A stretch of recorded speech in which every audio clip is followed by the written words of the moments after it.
that does happen. When people have success experiences following challenge, they are more resilient, and they're able to overcome the fear of basically putting themselves out there. Hey guys, I'm Devon Harris. Welcome to Keep On Pushing TV, where we share ideas and insights that are going to challenge and inspire you to keep on pushing and live your best life. In this episode, I get the absolute honor of speaking with Angela Duckworth, the 2013 MacArthur Fellow, the CEO and founder of the Character Lab, a professor of psychology at the University of Pennsylvania, and New York Times best-selling author of Grit. And today we'll speak about grit, how passion and perseverance can help you achieve your long-term goals. Enjoy.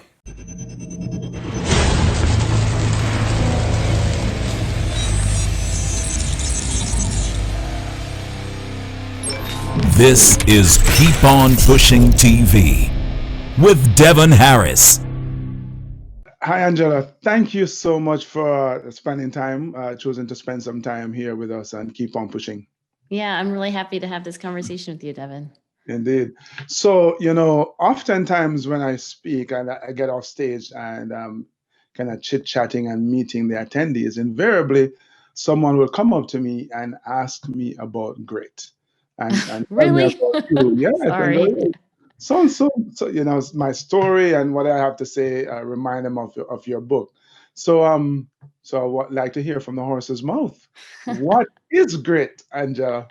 All right, I will keep up my end of the bargain, but I too am very curious about your perspective on all this.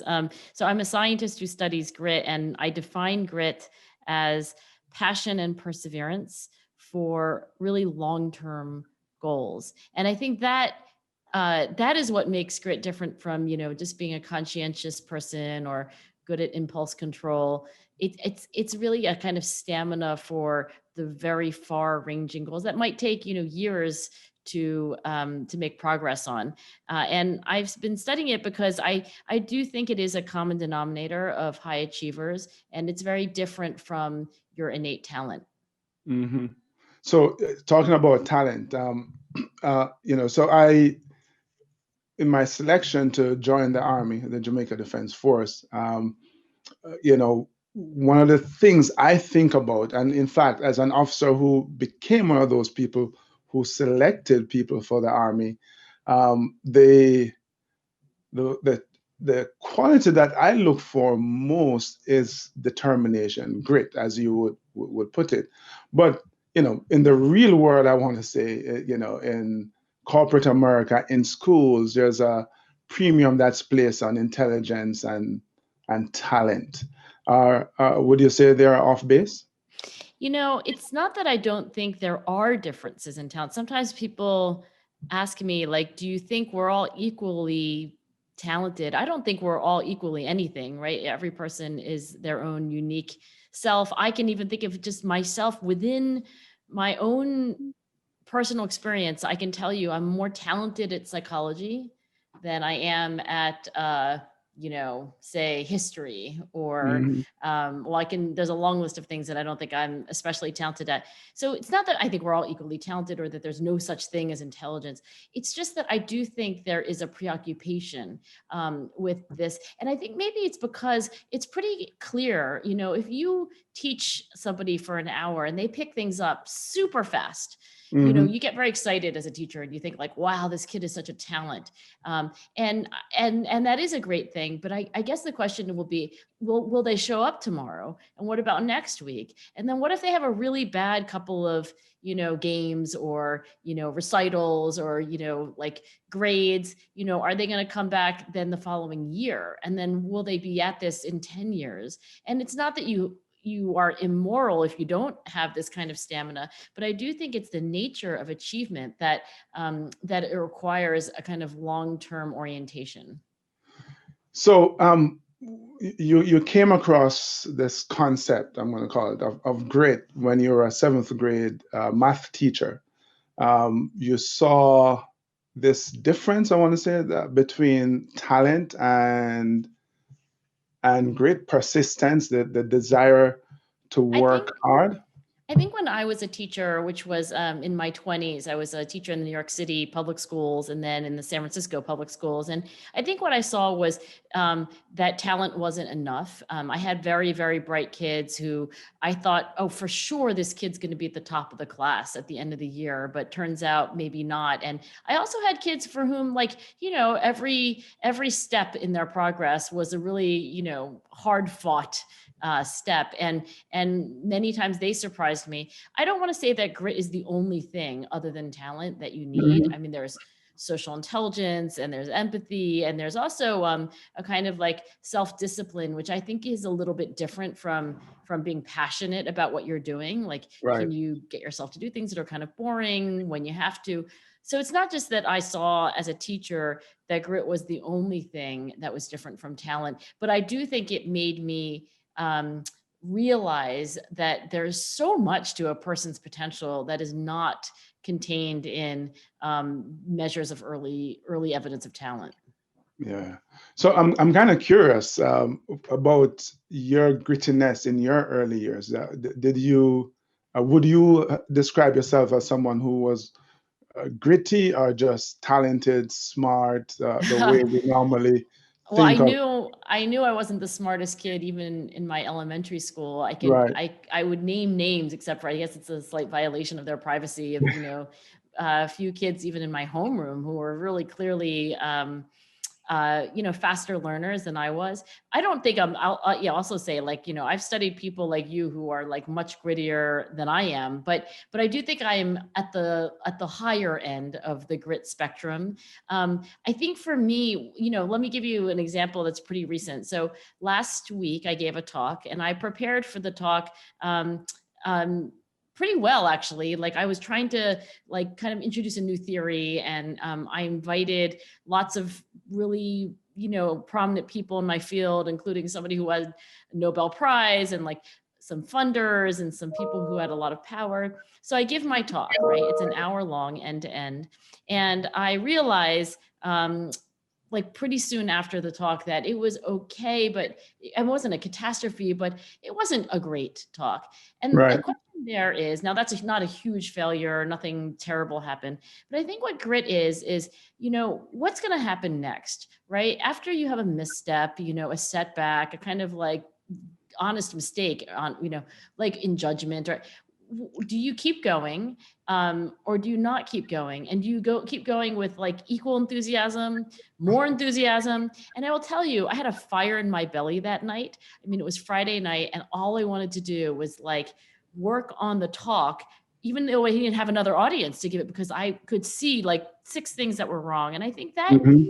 that kind of like, I Yeah. think I had a little bit of that when I was a young girl. I think I might have more of it now than I did when I was younger, even. So I'm thinking back to myself. I did okay in school as well. Wasn't a Rhodes Scholar. None of that. Didn't come close. Still can't even spell road, I think. But It's not but spelled the no, way you would want it to be spelled. Yeah. probably. But there was a competitiveness, is how I would describe it, that I had, in terms of doing well in class. And I can think of, a couple of students as well, who were just so much in elementary school faster. I was among the top, but I can think of like one kid. And then when I went to high school, it was a different game. There were all these really smart kids. Um, but I can remember, many of us just kind of buckling down and just deciding that we're going to compete. Is Where does that come from? I'm asking the psychologist. How does one develop grit? You know, this word compete or competitor, I think that's the favorite word for Pete Carroll, right? He's like, we're really looking Yeah. for competitors. And I think, and he loves the word compete because, for him, like, I think he's literally thought about that word and its word origins and how to rethink that word. He's done so for many years. So where does it come from? Um, I I'll start by saying I don't know. I mean, I really don't. Like, in my book, I wrote about things that I knew contributed to having like a long-term passion that you pursued with perseverance. So there's a Hmm. chapter on interest. there's a chapter on your values, there's a chapter on deliberate practice, and there's a chapter on, growth mindset and optimism, right? So those are all things that there's an answer, or at least a lot of an answer from science. But this question of like competitiveness or ambition, I know everybody has some amount of competitiveness and some amount of ambition, but why we differ on that, why some people are really high and other Mhm. people are not as high, I don't really know. My guess is this. I think it's partly because if you think of yourself as I bet if I told you, like, you're not going to be successful, like this podcast isn't going to be successful, I Mm. am guessing that you would have double the motivation, not half the motivation. You're like, I'm going to prove you wrong and I'm going to start working on it right now. My guess is that that response comes from previous life experiences where you have prevailed, where there was a challenge. Maybe people doubted you, and then you fell on the knife edge of like, you know what, I think I could do it. And then you proved Mhm. yourself correct and you proved other people wrong. My guess is that like a cycle of challenge and mastery in sequence is what gives people that kind of fiery confidence. Um, uh, at least that's my guess. And there's, by the way, there is evidence that that does happen when people have success experiences following challenge. They are more resilient, and they're able to overcome the fear of basically putting themselves out there. Yeah, I mean, you're right. I mean, if you want me to get something done, tell me I can't do it. So where do you Because think that might, did you do? Okay, so say we're like approaching some kind of answer to this, like, oh, maybe you had a series of life experiences earlier where you had some success in this kind of posture that you take. What do you, is there like, I mean, and I'm not expecting you necessarily to remember, even if that's true. yeah, I guess the honest answer is I don't really know. I can't pinpoint a particular moment. I Yeah. remember finding a sense of value on the sports field. Yeah, Interesting. and it's kind of interesting where all of us grew up in a really rough, poor neighborhood, but there's some of us that I guess were deemed as poorer and just not doing as well. And for some reason, when I got on the soccer field, Yeah. like none of that mattered, man. Is what I had. I'm gonna show you what I can do. Right. Um, like in the classroom as well. You worked and you succeeded, and it's obviously the old model. You get an A, and you're Yeah. working to get an A, and you again showing what it is that you can do. And I guess it's kind of like a muscle, so it builds on itself, and then you're able to apply it to other areas of your life as well. Some Um, people are. I think some people like learn it in one domain in their life and they don't transfer it. But yeah, I think mm, I think the possibility is always there that if you learn it on the playing field, you can bring it into the classroom. If you learn it in the classroom, you can bring it into your job. Um, yeah. Anyway, I think you're Freud, like, who's not very popular anymore, right? Sigmund Freud, who yeah. um, people don't really think a lot about Freud, but Freud did say something which I think was deeply true, which is that he thought that like a lot of our behavior came from like conflict and from pain, really, right? And like that we were kind of all living out these coping mechanisms, right? And I do think that people who work hard and for whom achievement is part of their identity, in a way, it's like our coping mechanism, right? Like we did it Mhm. before, it worked, right? Like we have control. I have control on the soccer field. I have control when I study hard and work in school. And I think it becomes a virtuous cycle.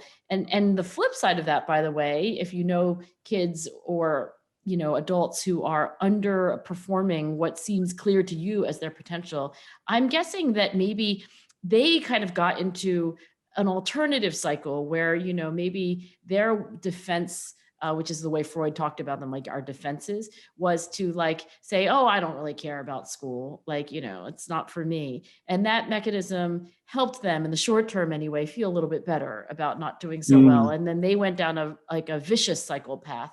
But in a way, we're all kind of playing out these like dynamics that are pretty universal.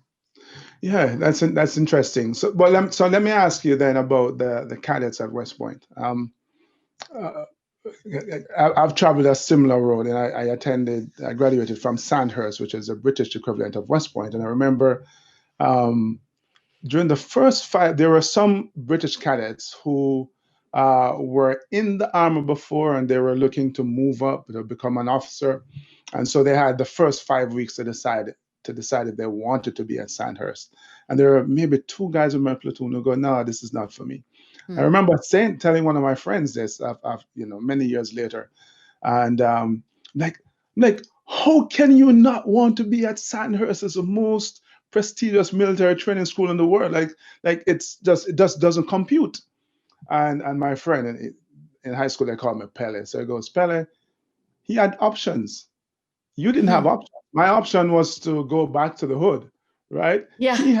He and and so I wonder about that. Is it that when somebody quits on an opportunity, is it you know that they have one options, or they're not in touch with their why? And why here, and we can touch on that in a minute, Yeah. would define as motivation one, and purpose two.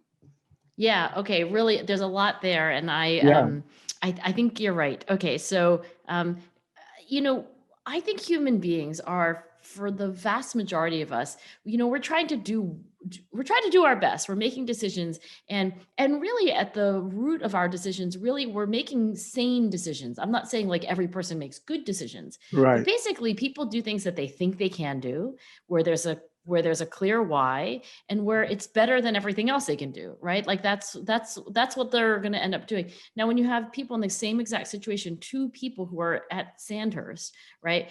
Exact same situation, and one says I'm going to go this way, and the other one says they're going to go that way. I think you to understand these two different decisions that come out of the same exact situation, you have to understand in their life and in their head, what do they think they could do? Like, how valuable was this? Like, was there a Mm, purpose? Was there a why? How deep was the why? And then what are the other things they could do? So really, I think people are, like, in a way, little economists. And I think they are making these, like, calculations, even if it's not conscious. If somebody doesn't think they can do it, they're going to drop out of Sandhurst. If they think they can do it, but they're like, I don't see the point of it, like, it's just, mhm, this is a lot of suffering, they're going to drop out of Sandhurst. And to your point, if there's what economists call opportunity cost, right? So in economic terms, when I can be at Sandhurst, but I could also be at Harvard or Oxford or, somewhere else, then there's a cost to being at Sandhurst, which isn't like a real cost. It's just like what I would be giving up just because I'm here. And I mhm. actually did a study at West Point that I wasn't able to do more than once. And so I'm still kind of waiting you're trying to, this conversation is making me think I should revisit. I asked all of the cadets in one of the incoming years at West Point they took the grit scale, which they always do, but I asked them to fill in this little box on the questionnaire that said, if you were not at West Point, if life had turned out differently, where would you be? And they wrote in all kinds of things. I would be Mhm. the captain of the football team at, Arizona State University. I would be like working for my dad. Anyway, one kid said I would be at Yale. And then they flipped the page. And on the next page, it said, like, look at what you wrote in that box. Is it worse than being at West Point? The same as being at West Point? Better than being at West Point? Or, like, could you not really even think of anything sensible when I asked you what another like Mhm. life could have been? And what I found is that the cadets who either said, you know what, being at West Point is clearly better, or 7% of cadets said, you know what, I really can't think, I can't even imagine, I can't even imagine another alternative. Those cadets ended up being grittier and also staying in training. So I think you're onto something with saying, like, it's how people are coming to the valuation of, like what's the value of this compared to other things. So in a way, if we think in economic terms, I know I was just talking about Freud a second ago, Mhm. but Mhm. really, like, people, I think, are making rational decisions. As you're saying that, my mind goes back, and I'm not a movie buff, but it goes back to that movie, An Officer and a Gentleman, With with the Richard Gere. gear. When is it? I forgot the character. Lou Gossett Jr. Yes. is, in the Jamaican term, putting him under tremendous pressure, and I guess trying to get him to leave. Yeah. And he goes, "But I have nowhere else to go." Yeah, exactly. It is. It really is that, and I think whether now what really matters is what you feel like you have to go, right? So I think for you it may have been objectively. Of course, you're not going to like. There's nothing. There is objectively nowhere else to go or nowhere decent to go. Yeah, no, It no, can also no be in your viable mind, other though. options. Yeah, true. Right, in Yeah, your mind, if you feel like there's no other option, right? I think that's the key because you're trying to understand a person's decision, and a person's decision is based on their subjective reality. But I do think yeah. that if like you feel like I have no choice but to go forward, in the motivation literature, there's often this metaphor that's used. So when Caesar crossed the Rubicon River, right, and it was a declaration of war, and he is of course said to have said to his soldiers, the die have been cast, right? This is the point of no return. Like Hmm. we can't go back. I think that is the kind of resolve that, a person who's demonstrating grit has. So maybe part of grit is either actually having no options or in your mind, not like crossing that Rubicon and then not letting yourself go back. Yes, creating in your mind the fact that there are no other options. This is it. So in your book, you quoted a Japanese Yeah. proverb: "Fall seven times, rise eight." And earlier we kind of you spoke about the fact that there are some people who may um, choose, I'm going to say, the easier path, which in the short term serve them well, but not so much in the long term. And so seven, fall seven times, rise eight. In Jamaica, we say seven brothers, seven different minds. And Oh, interesting. so you have, and what it's saying is basically you'll have, a bunch of people in the same environment, and yet one person will, or a couple of person will choose a completely different route. And so I think of myself at 13 years old, waking up one day and saying to the all the boys on my lane, "Hey, we're not friends anymore," um, because we lived in a really rough neighborhood, and they adopted this attitude that we're all sufferers, and to Hmm. me it seems so burdensome and so dead end. Like if I keep hanging around with these guys, I'm going to adapt that Going too. So down. I just kind of push them away, push myself away. Um, what is your take on that? What is it that would, well, cause people in the same environment to choose different paths? I would really love to hear what you say. So if you don't mind, I'll go first. But I really want to actually ask you the question and then maybe framed it a different way. So I'll first Mm, try to answer your question. So some scientists call this agency, right? Like this feeling that like that you can do something, that you are not just the like kind of the passive recipient of life circumstances, but you can control some part of your destiny, right? mhm. And maybe the most famous scientist who studied this was named Al Bandura. And he is still at Stanford. He's in his mid 90s. And Al Bandura said that the single most important thing to understand when someone makes a decision, you want to understand like why they do that is self-efficacy or agency.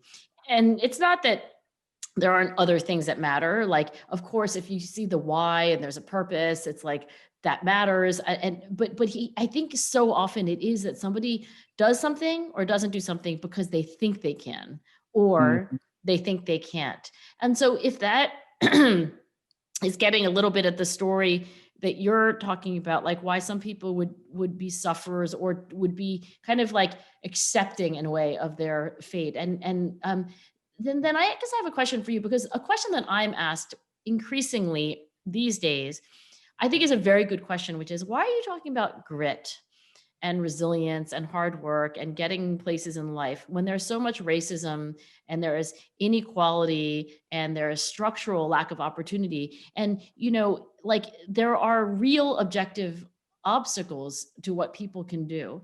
So maybe you shouldn't be, talking about it. Sounds like pull yourself up by your bootstraps. So if you were asked these questions, like what would your response be given, well, given anything, given your Mm. experience? Yeah, it's a really good question. I go away from myself for a minute to say I was watching TV a long time ago and I saw black guy in Hollywood, and he said, "Look, for me to succeed in Hollywood, I have to pretend that the racial barriers don't exist." So I think we all find ourselves, whether it's racism or economical barriers or class barriers. I grew up with the economical and the class barriers, and so I'm in my neighborhood, and all of us are living in this um, unappealing environment, let's say. Let's say, yes. One way to put it. Yeah. Right. And yeah, and I'm hoping for, we'll touch on hope in a minute. I'm hoping for a better day, man. But when you now embrace this idea that you're a sufferer, it is saying that there's no better day.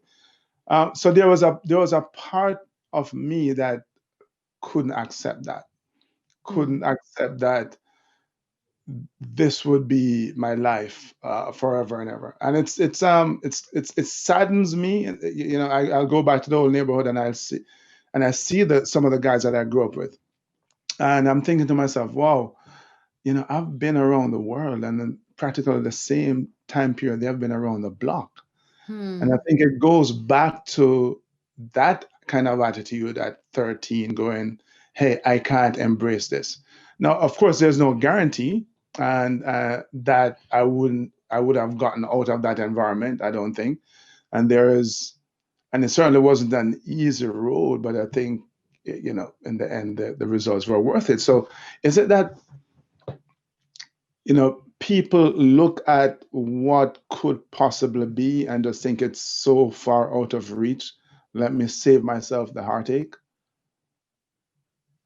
I don't know if that's a rhetorical question, but I don't know, how but do do you see that? you think so? So like a podcast called Keep on Pushing, like people might Mm, say like, okay, so I'm gonna come back to what you said, like where does it right. come from? Like why would one brother like have one reaction, another brother not have that same, have Hmm. the opposite reaction? But are you never asked like, oh, you have this like mantra of keep on pushing, like have you never asked like, well, why aren't you having a podcast on like, structural inequality? I've never asked that before, Yeah. but this is why Angela. I'm a bobsledder. This is as creative as I get. That's what we do. We push the sled. Yeah. Well, I do No, but believe I do believe in pushing, and I do believe in grit. And like critics have asked me this question, and I also hear them, right? Like, look, I actually like agree with them that that's the playing field in life is very uneven, right? Like I mhm, think about my own two kids.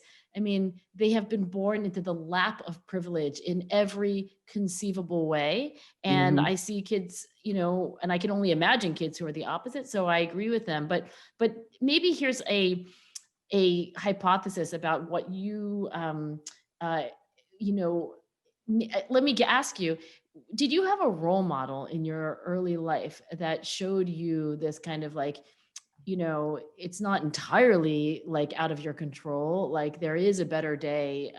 You might make it to a different place, or do you feel like it kind of came entirely out of your own imagination and entirely within? Really good question. Well, let me jump on keep on pushing first, and then I'm gonna Mm-hmm. answer Mm-hmm. that. So keep on pushing, obviously, as a Bob said analogy, we're talking about pushing past the obstacles that are standing in our way, but it's also about growth.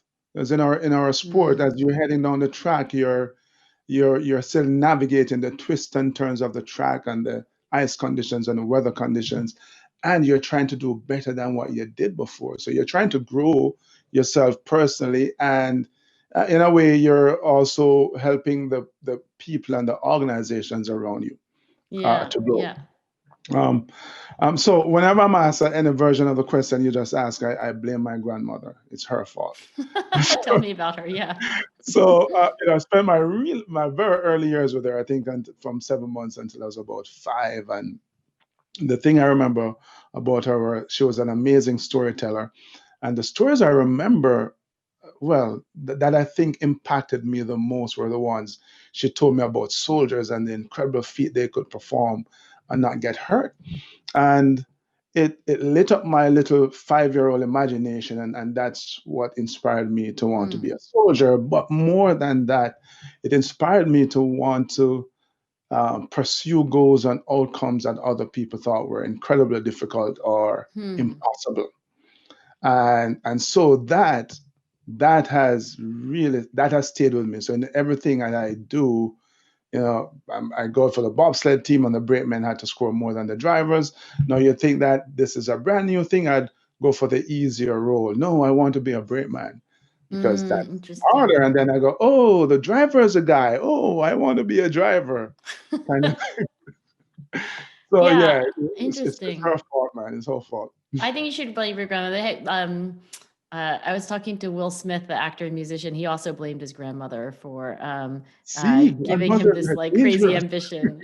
Yeah, there are a lot of really great grandmothers. But the reason I say that is because I was talking about Al Bandura a moment ago. I mean, Mhm. really, actually, I think he might be the most highly cited psychologist in history. I mean, his work is really interesting. And if anybody wants to just literally Google Al Bandura and agency, and I think for him, there were 4 sources of agency, right? So if you try to explain somebody like you, one is role models, right? Like that you would Mhm. learn vicariously by watching another person. And, you see that somebody, or you hear a story, if they can do it, maybe I can do it.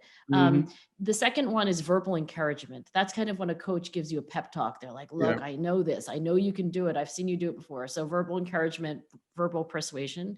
The third was what we were talking about before. And I think he would say this, the most important one is mastery experiences, right? Like that's why I think a lot of coaches, teachers, and parents, they kind of, engineer things so that maybe if there's a discouraged athlete or a discouraged kid, where that you just make it so that like the next couple of challenges are just so that they can maybe get over them because they need that psychological momentum. So Yeah. that's mastery experiences. And the fourth thing, which is interesting because I don't think very many people study it, is that Al Bandura says that also your physical state can help change your sense of agency. So if you're feeling like energetic and like rested and full of good food, you're like, yeah, I got this. But you can imagine the opposite. You're hungry, you're tired, you're not sleeping well. And then that actually, you don't register it on a conscious level,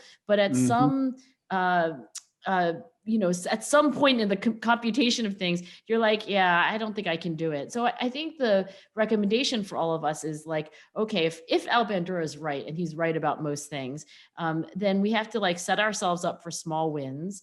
We have to use like positive self-talk so that we can kind of talk ourselves into Yes. a high motivational state. We need to have role models, I think, in our lives who like continually inspire us. And this fourth point is, I think, important because it does say that like if you can be physically feeling healthy and like vital, then that might help you psychologically with things that have nothing to do with your physical condition. Like it could be a mental challenge, but at Right. some level it's going to register. Hmm. So, as you're saying that, I'm thinking back now to kids in inner city, whether it's here in New York or in Yeah, Jamaica or wherever in the world. wherever. Uh, There's yeah, plenty of inner and cities. and one of the challenge is good nutrition. Do you think that then, based on the psychiatrist here, that might be one of the barriers to success for this demographic? I do. I think that it was about 10 years ago, and a school asked me, actually in New York, in the inner city, I should say, like in a, not very like high income part of New York. I guess it was like, you know, sort of past Harlem, maybe getting to the Bronx. They asked me Mm-hmm. like, what can we do to help these kids? And I tried to think outside the box. And actually there were two things that I suggested, and I don't know that they could do it logistically. One is I thought mindfulness as a like school-wide practice, like just like helping people have like a few moments of calm, even like a minute before you start class, and just, Yeah. take people a little bit to center them, to like bring the sympathetic nervous system like down a little bit. And the other one I said was actually like nutrition and exercise, because I saw like what these kids were eating, and also because of the neighborhood, it was quite dangerous. And so they didn't really want to have outdoor gym class. And then, it was like an underfunded public school. And, like when you are not feeling good physically, and I don't even know, sometimes like if you are an adult who has like a very healthy lifestyle. I mean, I personally literally cannot remember the last time I was really physically not in a, healthy state, where I wasn't Mm-hmm. like, and I do think that matters enormously. So, part of equity and part of people achieving their like intellectual potential, their artistic potential, like is, I think, like making sure that they are nourished and that that their physical bodies are being taken care of. Yeah. So whether it's in the South Bronx or wherever else, in fact, we live in our current collective experience in this pandemic is uh, you could actually make a correlation between both, where there's just like there seems to be no end in sight, and hope is fading for some people. We hear, people talk about being COVID fatigued, Yeah. which have a Fatigue lot is of. actually a word I've heard more in the last week than I have in the last year, I think. Yeah, you know what? But before you ask that, on that point, because my view is that if we choose to be more disciplined up front and like, eat the frog and say, hey, we're going to quarantine, we're going to wear a Yeah. mask, blah, blah, blah, and stay separate. Hardcore. Yeah, then you, in my mind, um, shorten the time that would need for all of us to get back together. But if you half-ass it, like, As our country has entirely done. Yeah. No, I completely agree. If you look, I wrote a New York Times op-ed that compared New York City to Hong Kong, and it got published a few months ago. So now the statistics are a little out of date, but the comparison is still stark. If you look at the number of deaths there have been in New York City compared to Hong Kong, which in some ways is a comparably dense city, right. depending Mhm. on where you draw the boundaries, you could say it's like more or less dense, but like there were 4 deaths in Hong Kong several months into the quarantine, 4 deaths total, right? In the entire municipality, compared to New York, I think at that time was like over 20,000, right? And, Mhm. there are lots of differences that you could point to, but the most salient ones are just like people complying with like simple common sense rules, like Yeah. wear a mask when you're not other people, like stay away from Sure. other people, especially when you're sick, don't go to bars. So I do think that what we could have done in this country is like taken it seriously and done it collectively, and had much more like leadership at the top. What Mhm. happened is just sort of like we sort of half-assed it, like you said, and now it is dragging on, and I do think it's fatiguing. There's research that's relevant to this, given that we are where we are, and we can't like wave a magic wand and make our country like different than it is. I do think it's interesting because I think this fatigue that we're feeling is people are generally pretty good at trying to do something like really intense for a short time, right? Yeah. If I said like, oh, you have to take a flight at 4 a.m, people are pretty good at like getting up, getting to the airport, like whatever they need to do. That's probably not a good example to give during a pandemic, but can you do something that takes a really like, that's why grit, I think, is such a different concept, right? It's not about intensity. Like, can you do it once? It's more like, can you do something that's pretty hard consistently for a really long time? And it is fatiguing to do that. So I understand why people are feeling that fatigue. It's not easy for people to do things repeatedly that are not immediately rewarding either.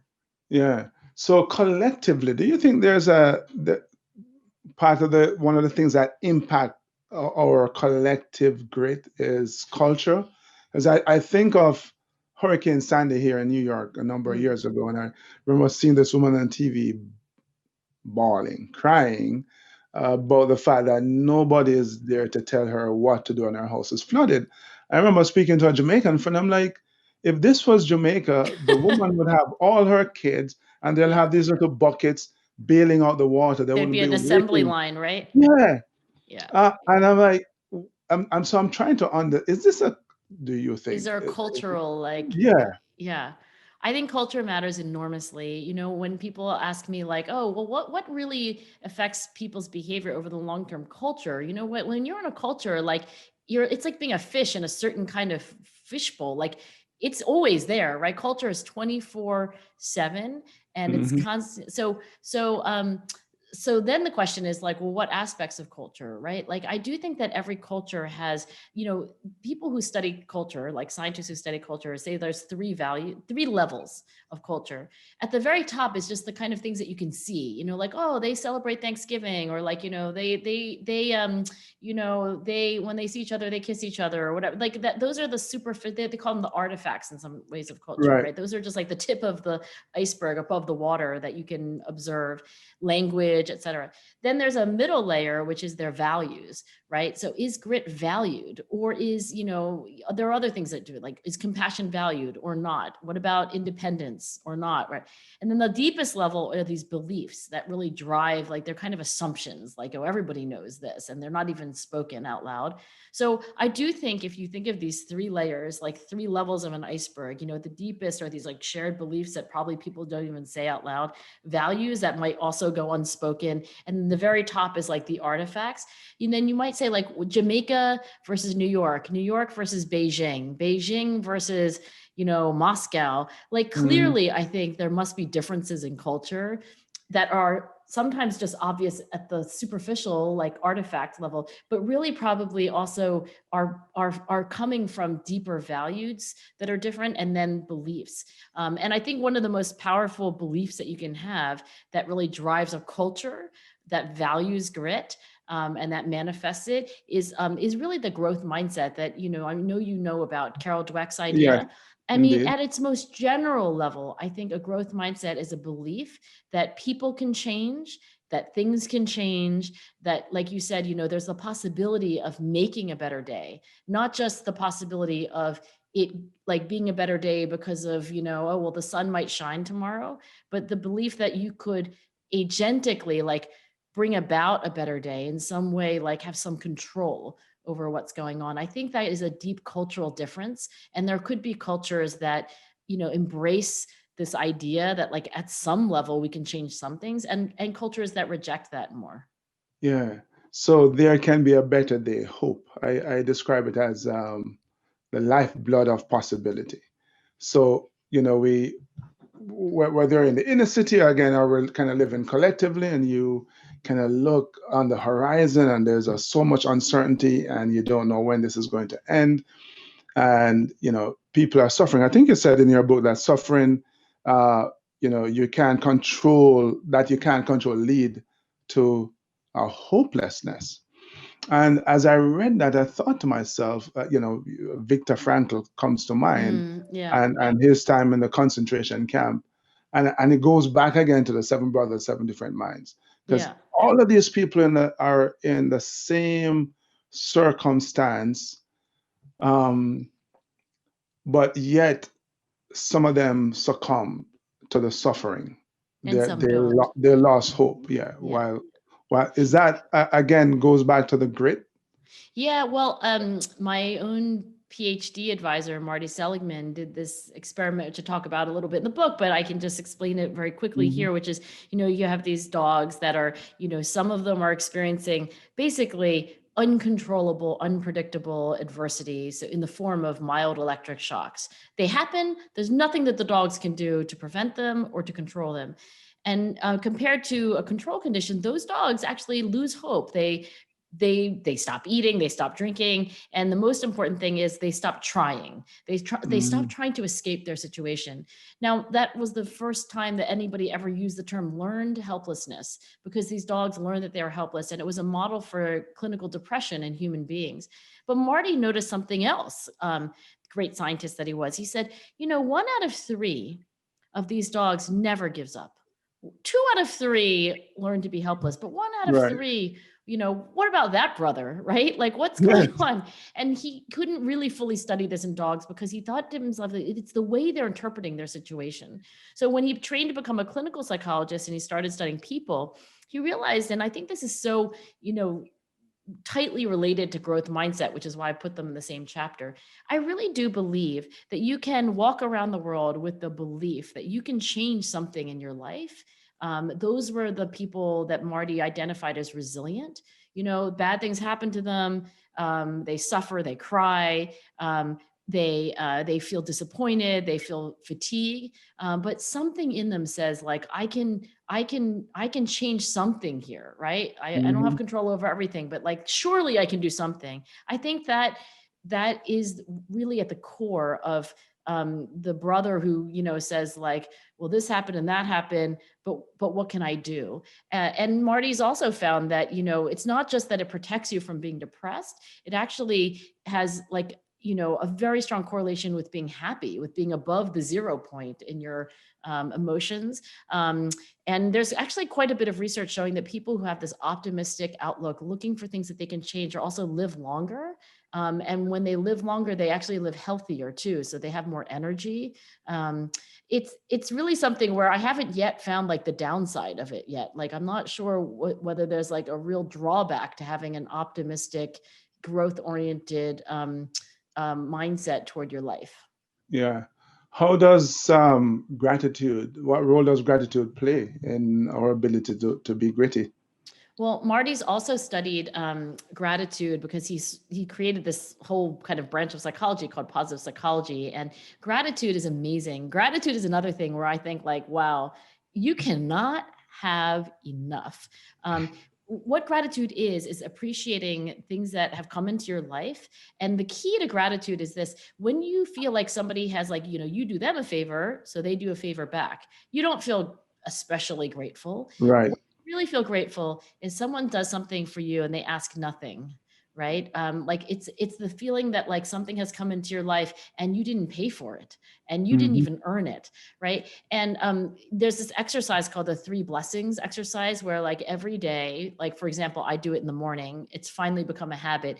You think of 3 good things, blessings that came into your life where you didn't earn it, you don't deserve it, they just happened, right? Like, oh, I'm so glad I met my husband. He's just the most patient person. Like, oh my God, my daughter is such a kind, sweet girl. And like, oh, that was a really great chicken sandwich I had today. I mean, I'm not kidding. These are things that Yeah. like people think Right. of. And so I think that the connection between grit and grat, every email I sign off, including the one I sent you, is with grit and gratitude, because I don't think they're the same thing, but I do think that there are basically my theory of like, my general theory of thriving is that you find people who are happy, you find people who are successful, you find people who are resilient, and you just copy what they're doing, right? So like, happy people are grateful. Okay, then go be grateful. Like, you think of 3 things that are good in your Right.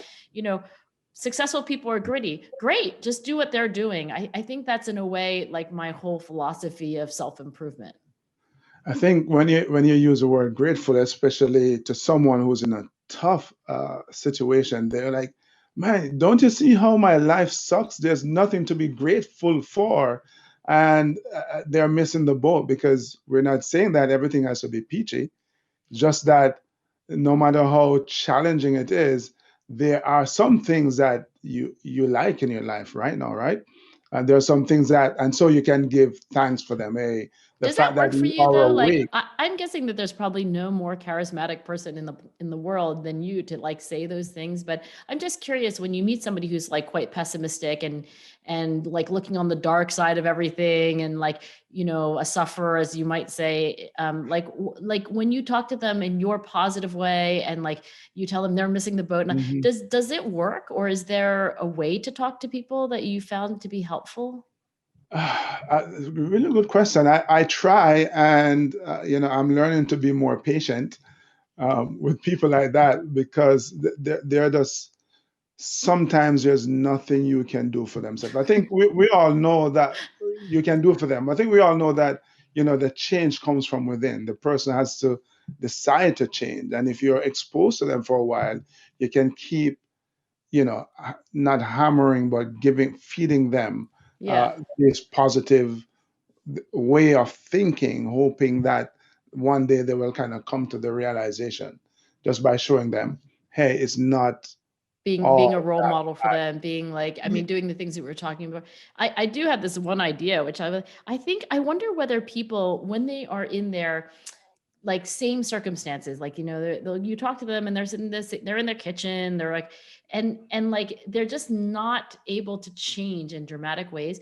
There are these adventure programs where you like take people into the mountains, like you take them down a Yeah. river, and like everyone like kind of wakes up, and they're like, I think there's something about like trying to help people change when they even go to a different part of the city. I mean, even in New York, if you like live in one part, Mhm. I wonder whether trying to have a conversation with somebody that's not in their usual place, like, could help them be more open and alert to like a new idea. I I agree because just being in a new environment gets you out of the rut, so to speak. The challenge is that person, how long a time are they spending out of that old Yeah, what environment, happens when they in this go new back too, environment? right? You have to go back. Yeah. When I was younger and more idealistic, I still am, by the way. But I remember it was just as I was leaving high school and getting ready to go to Sandhurst, there was this one girl that I kind of liked, and she was telling me about all these things that she wanted to do. I'm like, all right, cool. Because in my mind, if you say you want to do it, you just do it. And I Yeah. remember going off to Sandhurst and coming back, a year and a half later, I ran into her, and she was still singing the same song. Interesting. And that's kind of when it dawned on me, maybe the first time it dawned on me that, not everybody does what they say they want to do. And there's a story of the dog who's on the porch lying on a nail, and he's howling and he won't move. It's like it doesn't hurt badly enough. Yeah. Um, so yeah, so that really comes back to, well, I guess the existential question: how does one develop grit to Uh, move on, right? Yeah. And, it's like not possible to like, well, first of all, I don't really know. I mean, I think I'll Yeah, probably work on this forever. But I think actually, like, one thing that helps you, I do think, is understanding yourself better, right? Like, the reason I wrote a book and the reason why I think science is great is that if we could have a user's manual for our own mind, like, there's a lot known about the brain and motivation and like purpose and all those things that you said. There are literally dozens of scientific studies on them, and so it's not just a mystery. And so if you could at least understand, I mean, like, say somebody's listening to this and they're like, wow, they're kind of talking about me, man. Like, I'm a little hmm, bit of that negative person. Like, you can Google these things, like Google pessimistic, explain, like, yeah, science, and just you're right. you will get a fountain of facts. And I'm not saying that's like going to be a miracle cure, but when you start reading it, you're like, oh, wow. Okay. So that part of the brain lights up when I'm like thinking these negative thoughts, like, but this part of the brain lights up when I'm thinking optimistic, positive thoughts, like, oh, that's really interesting. Like, this kind of self-talk gets you to like get out of bed in the morning. That kind of self-talk gets you to like stay in bed all day. I think that kind of self-knowledge is not the only thing you need, but it can be helpful, I think. Yeah, I agree. Angela, this has been amazing. I'm loving this conversation. It's Devon, we have to enlightening. do it in person sometime after the pandemic is over. Yes, I think so too. Yeah, I'll jump on the turnpike. I'll be there. Yeah, I'll come up to New York. Yeah. But yeah, thank you so much for spending some time and sharing, yeah, your experience and your wisdom. This is, one of those subjects that we need to be better educated on, because all of us Mm, do with a little bit more grit, and your life and your life's work definitely, in my mind, in my book, epitomizes that keep on pushing philosophy. So thank you. Devon, thank you so very much. I really appreciated it. I learned at least as much as you did. So I look forward to staying in touch. Well, you're very kind, but I think I have the upper hand here. But Okay.